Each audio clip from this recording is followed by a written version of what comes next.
Johnny, un sans-abri, passe de la misère à la richesse lorsqu'il trouve par hasard un sac contenant 5 millions de dollars dans une benne à ordures.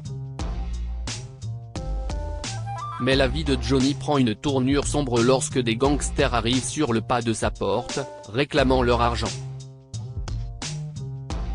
Johnny, 46 ans, fouillait les bennes à ordures à la recherche de restes à manger. Telle était sa routine de vie. Il vivait dans la rue depuis plusieurs années, se contentant d'aliments périmés que certaines grandes chaînes de supermarchés et certains restaurants considéraient comme des déchets. Mais ce jour-là ne ressemblait à aucun autre. CIST plus que pourri. Johnny grimaça de dégoût tandis que ses mains usées s'enfonçaient dans les profondeurs de la benne et en sortait un hamburger à moitié mangé. L'odeur âcre de pourriture et d'humidité émanant de la poubelle publique de City Park était nauséabonde. Mais Johnny n'est pas du genre à abandonner. En continuant à fouiller, il trouva un étrange sac poubelle noir qui attira son attention. Curieux, Johnny le sort et l'ouvre dans l'espoir d'y trouver de la nourriture. Des liasses et des liasses de billets de 100 $ bruts et intacts étaient dissimulés dans le sac. Jésus. Oh mon Dieu! Les yeux de Johnny s'écarquillèrent sous le choc. Est-ce que CIST réel? Johnny n'avait jamais été aussi halluciné.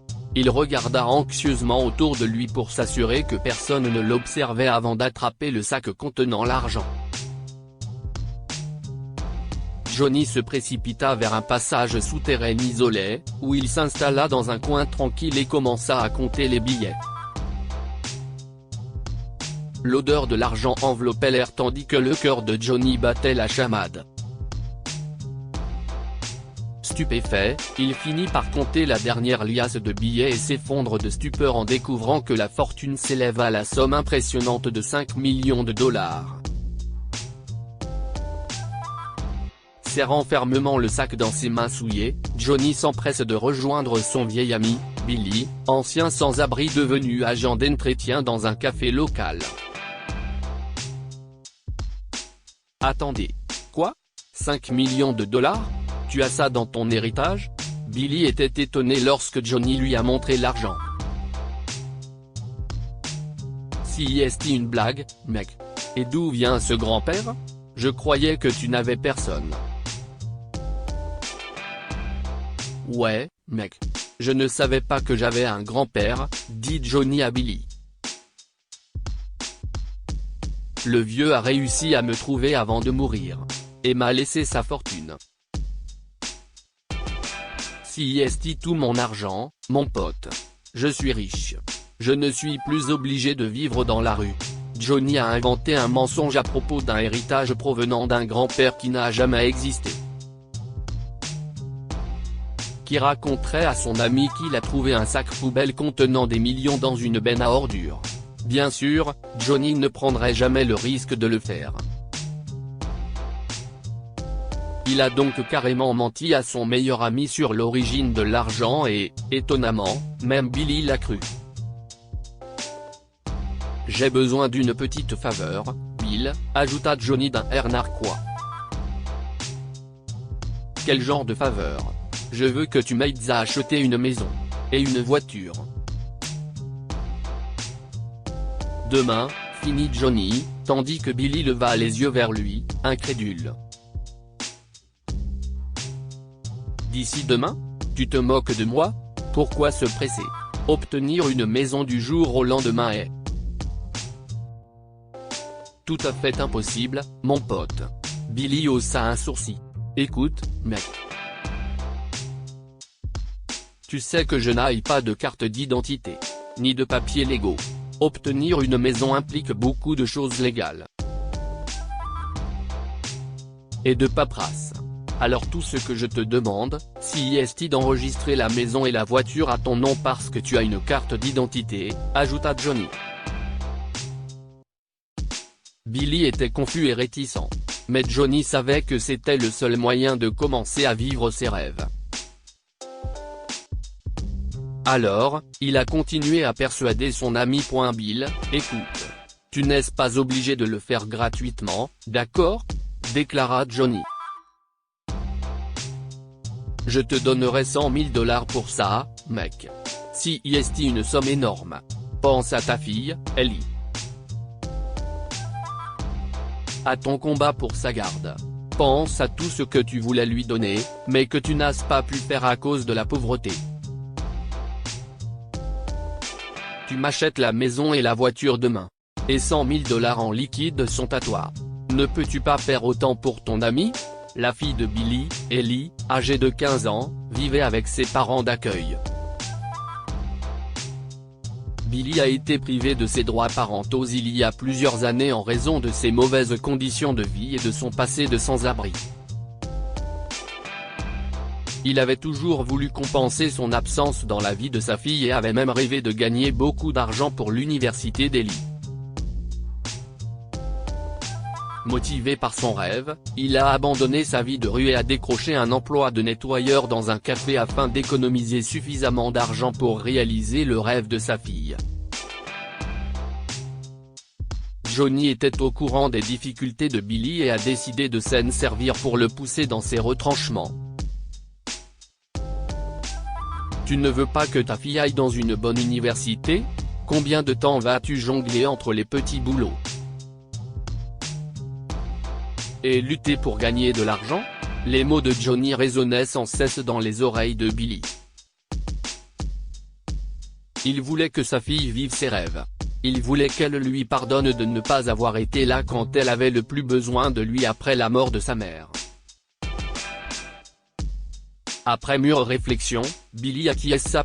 Je connais un agent immobilier qui peut s'en charger moyennant quelques frais supplémentaires, dit Billy en regardant Johnny, qui était tout sourire. Les amis rencontrèrent l'agent immobilier et enregistrèrent un manoir abandonné qui fut mis en vente au nom de Billy le lendemain. Ils ont également donné un généreux pourboire à l'agent immobilier pour avoir rempli la paperasse rapidement. Johnny était aux anges lorsqu'il a reçu les clés de sa nouvelle maison. Mais son bonheur ne serait complet qu'avec la voiture de ses rêves. Dès qu'ils ont acheté la maison, les deux hommes se sont rendus au salon de l'auto de la ville pour acheter la nouvelle voiture chic de Johnny. C'est ce que j'appelle une bête sur roue. Le rire contagieux de Johnny résonnait à travers les vitres ouvertes tandis qu'il s'installait au volant de sa nouvelle voiture et filait à toute allure dans la rue. Billy s'est assis à côté de lui, partageant la joie de son ami. Au fond de lui, il avait hâte de rencontrer sa fille Ellie et de lui faire la surprise qu'il avait prévue pour son avenir. Et, mon pote, et si on fêtait ce jour incroyable autour d'un verre ? Demanda Johnny à Billy lorsqu'ils s'arrêtèrent devant le nouveau manoir de Johnny, prêt à y passer la nuit. Merci. J'aimerais bien. Mais j'ai un quart de travail au magasin, dit Billy, déçu, en refusant l'offre. Oh, allez, mec. Ce n'est pas tous les jours qu'on a l'occasion d'éprouver une telle joie. Je sais, mon pote. C'est incroyable. Mais le devoir m'appelle, tu sais ? Je ne peux pas laisser mes collègues en plan ce soir. En plus, je pourrais utiliser les heures supplémentaires pour me faire un peu de bonus, dit Billy en souriant, laissant Johnny fêter seul sa nouvelle vie. Et merci pour les 100 000 $. Johnny acquiesça. Il but une bière et s'assoupit, se réveillant dans son lit douillet le lendemain matin. Il jeta un coup d'œil par la fenêtre et admira sa voiture élégante garée à l'extérieur. Johnny était si heureux de cette nouvelle vie. C'est alors qu'un coup fort frappé à sa porte d'entrée brisa le silence qui régnait autour de lui. Qui est là, si tôt le matin ? Marmonna Johnny. Les coups de vinrent de plus en plus forts, Johnny rapprocha son pardessus et s'approcha de la porte, tendant la main vers la poignée. La porte s'est ouverte en grinçant et Johnny a eu terriblement peur. Vêtu de noir, 6 hommes se tenaient sur le pas de la porte, leur regard perçant fixé sur un Johnny terrifié. Leur langage corporel en disait long sur le milieu dont ils sont issus. L'expression simple voyou serait un euphémisme. Ces hommes étaient des tueurs. Tu dois être un sacré F2P, hein? L'un des hommes, qui était le chef du gang, tenait fermement la porte, fixant Johnny du regard. Tu pensais vraiment qu'on ne retrouverait pas le type qui a volé nos 5 millions dans la benne à ordures et qui erre dans ces foutues rues? A-t-il hurlé. 5 millions? Je suis désolé. Je ne sais pas de quoi vous parlez. Johnny bégaya et fit semblant. Mais les choses se sont envenimées lorsque le chef de gang a sorti un couteau Bowie et a fait irruption dans le manoir avec ses truands. Écoute bien, pauvre type, rugit le type en frottant la lame acérée et luisante du couteau sur sa paume. Tu as exactement une semaine pour vendre ta belle maison et ta nouvelle voiture rutilante garée à l'extérieur. Et si est-il là que le bas blesse, mon pote? Tu dois rendre chaque centime de la vente. Plus 10% en guise de bonus pour avoir fait échouer nos plans et contrecarrer notre marché. Oh, et cette réserve d'argent que tu as cachée chez toi? Nous la voulons tout de suite. Va. Apporte l'argent. La terreur envahit les nerfs de Johnny. Qu'est-ce que tu attends, crétin? Apporte l'argent maintenant. La voix tonitruante du voyou fit frissonner Johnny. Il se précipita à l'étage pour apporter l'argent. Il rangea les liasses de billets restantes dans son sac à dos, et en regardant les dollars, il prit une décision en une fraction de seconde. Pendant que les voyous l'attendaient en bas, Johnny sauta par la fenêtre et s'élança vers le portail aussi vite que ses jambes le lui permettaient. Johnny s'est précipité dans un magasin de friperie sur le chemin et a acheté de nouveaux vêtements pour une bouchée de pain. Il courut ensuite jusqu'à un vieux motel sur l'autoroute pour y passer la nuit. « Salut, j'ai besoin d'une chambre », dit Johnny à l'employé du motel, essoufflé. « Mais voici le deal. Je vous donnerai un bon pourboire si vous ne m'ennuyez pas en me demandant de montrer ma carte d'identité. » « Désolé, monsieur. Mais il est contraire à la politique de notre hôtel de louer des chambres sans vérifier l'identité de nos clients, » dit l'employé du motel en haussant les épaules. « Écoute, mon pote. Je ne causerai pas des nuits, d'accord? J'ai juste besoin d'un endroit où dormir pour la nuit. Je suis prêt à faire en sorte que ça vaille le coup. Qu'en penses-tu » Johnny sortit une liasse de billets et la montra au type.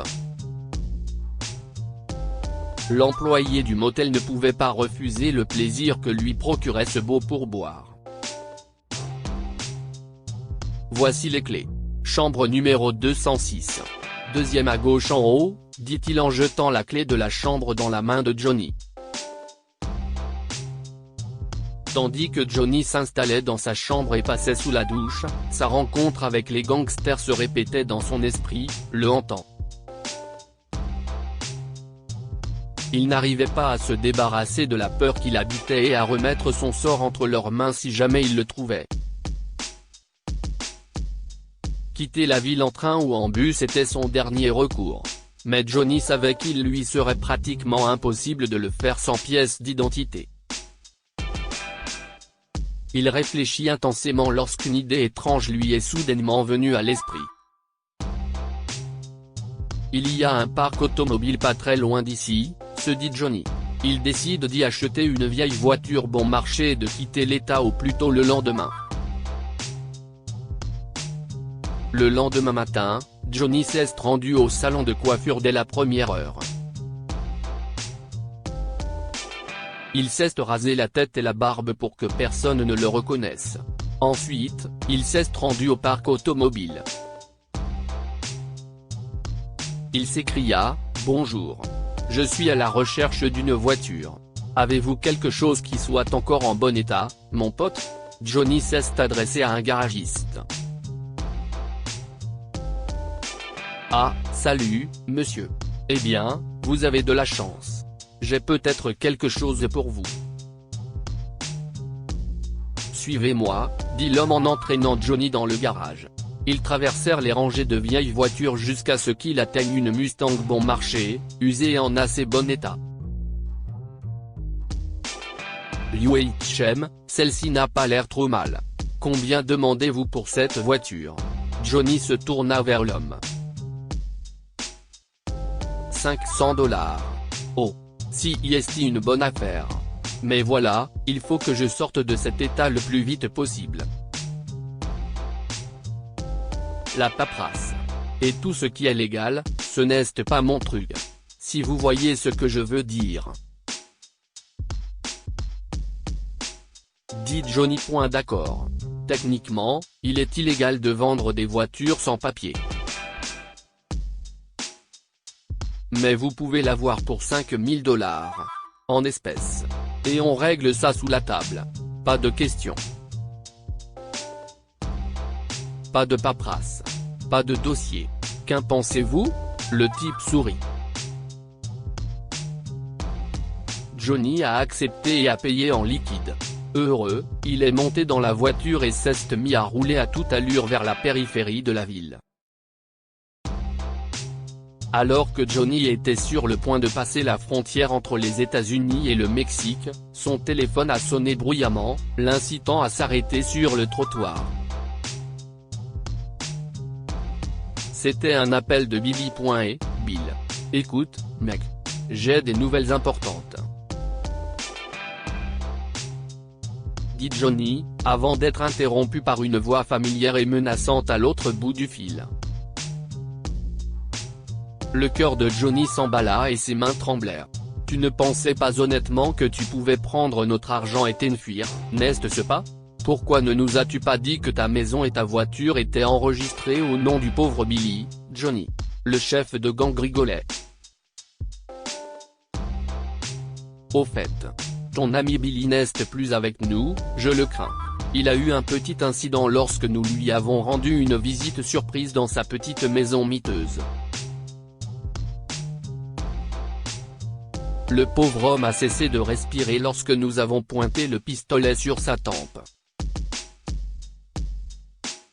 Heureusement qu'il nous a épargné une balle. Et notre temps.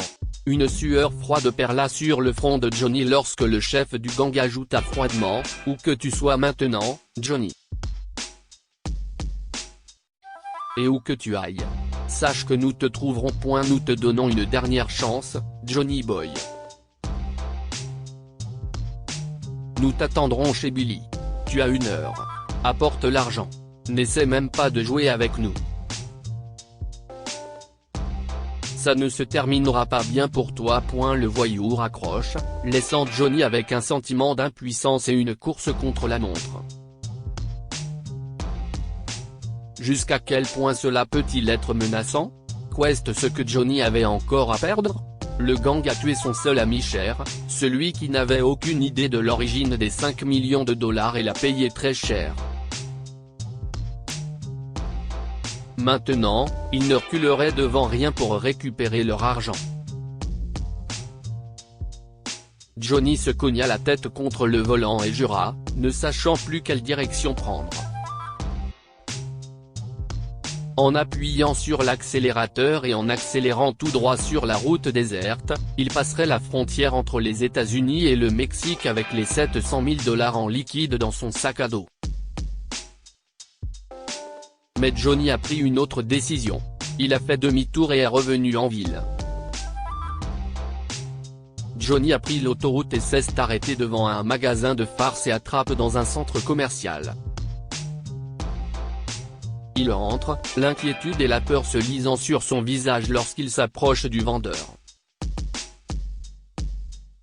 Des poulets en caoutchouc, de faux insectes, des accessoires comiques et d'autres accessoires amusants étaient exposés dans des vitrines. Mais Johnny avait une autre idée en tête. Avez-vous une douzaine de paquets de faux billets de 100 $? Johnny demanda au vendeur. Eh bien, on cherche à s'amuser un peu, hein? Oui, si est ça. Nous avons une douzaine de paquets de faux Benjamin Franklin juste ici, s'esclaffa le commerçant. Parfait. Je vais prendre une douzaine de paquets alors. Ce sera une surprise hilarante pour mes amis, sourit Johnny. Oh, j'imagine déjà les rires que vous allez déclencher. N'oubliez pas que ce faux argent ne sert qu'à des fins de fantaisie, d'accord? Oui. Oui. Si est juste un plaisir inoffensif, mon pote. Merci, dit Johnny en rangeant la fausse monnaie dans un sac poubelle noir. Il se dirige ensuite vers la salle de stockage du centre commercial et laisse le sac à dos contenant l'argent réel dans l'un des casiers. Johnny se rend immédiatement au foyer d'accueil de la fille de Billy et la rencontre. Il n'a pas le courage de lui annoncer la mort de son père. Cependant, il a rassemblé son cœur brisé pour le faire quand même. Ellie, il faut que je te parle de quelque chose. Si est de ton père, dit Johnny, la voix étranglée par l'agonie. Bien qu'Ellie vive avec ses parents d'accueil, elle aime toujours son père et s'inquiète lorsque Johnny lui dit cela. Qu'est-ce qu'il y a? Papa va bien? Pourquoi n'est-il pas venu avec vous? Demanda-t-elle. Je suis désolé, ma chérie. Ton père est décédé, dit Johnny en annonçant la mauvaise nouvelle. La douleur est terrible, comme si des poignards lui transperçaient le cœur, lorsqu'il voit les yeux d'Ellie se remplir de larmes.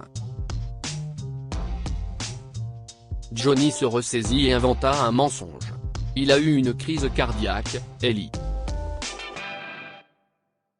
J'aimerais pouvoir dire quelque chose de plus. Ellie a fondu en larmes. Elle n'arrive pas à croire que son père, qui s'est battu pour la ramener à la maison, réaliser ses rêves et la rendre heureuse, n'est plus là. Il était tout pour moi, s'écria-t-elle. Je n'arrive toujours pas à y croire. S'il te plaît, dis-moi que ce n'est pas vrai, Johnny. Dis-moi que papa va bien. Et qu'il est vivant. Je sais que si est difficile à accepter, ma chérie. Avant de mourir, ton père voulait que je te donne quelque chose, dit Johnny en tendant à Ellie un mot et une clé. Qu'est-ce que si est? Quels sont ces chiffres? Demanda Ellie à travers ses larmes. Si est le numéro du casier de la salle de stockage. Dans le centre commercial tout proche. Voici la clé. Ton père a laissé quelque chose pour toi, Ellie, dit Johnny. Billy était un père merveilleux. Il a travaillé très dur. Et honnêtement pour te ramener à la maison. Il avait économisé de l'argent pour ton université. Si est maintenant le tien. Posant une main réconfortante sur l'épaule de la jeune fille, Johnny sauta dans sa voiture et se rendit à la maison de Billy, où les gangsters l'attendaient. Johnny gara sa voiture à un carrefour assez éloigné de la maison de Billy et s'approcha du bâtiment. Prenant une profonde inspiration, il tinte le sac de fausse monnaie qu'il avait trempé dans le sens. La flamme vacillante de son briquet éclairait son visage d'une lueur sinistre, tandis que Johnny jetait le briquet dans le sac. En quelques secondes, le bruit des flammes crépitantes et l'odeur âcre du papier brûlé emplirent l'air. Johnny ne perd pas de temps. Il se dirigea rapidement vers la porte d'entrée et frappa. L'adrénaline lui est montée à la tête lorsque la porte s'est ouverte une vingtaine de secondes plus tard. Le visage du chef de la mafia se tordit de stupeur et de colère en voyant le sac d'argent en feu sur le pas de la porte. « Attrapez-le » rugit-il à ses gangsters. Johnny sourit méchamment tandis que les voyous l'encerclent. Dites-nous ce que vous pensez de cette histoire et partagez-la avec vos amis. Elle pourrait les inspirer et illuminer leur journée. Lire aussi, une femme laisse un sandwich pour un sans-abri dans une boulangerie et le lendemain, les gens ont suivi son exemple.